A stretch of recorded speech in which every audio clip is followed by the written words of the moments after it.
Three non-tech skills which when ignored can cost you your next data interview. Puzzles are something that come as a surprise to a lot of data aspirants. The reason interviewers ask you puzzles is because they want to understand your ability to solve complicated problems through a step-by-step process and eventually have a mathematical equation from it.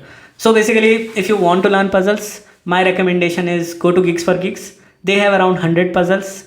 If you complete all of them, then you are set for your next interview. The second and one of the most underestimated parts of data interviews are guess estimates. The life of an analyst is not a straightforward life driven by rules. Oftentimes, you have to come up with assumptions. There are a lot of ambiguities involved.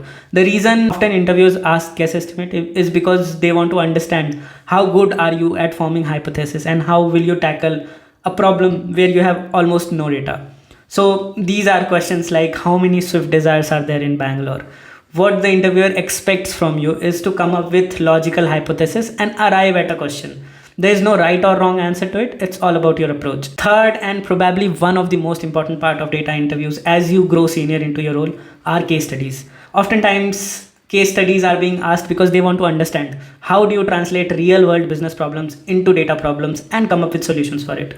A lot of the times these are related to actual company problems. For example, one of the most famous case study questions are, so if there is a drop in sales, how do you do an RC and figure out why was this drop occurred in a given week? So here, what they want to understand is how do you break this complex business problem and have a formulated way to analyze this data and come up with hypothesis and test those hypotheses to come up with real business answers, which can help business teams understand these kind of drops.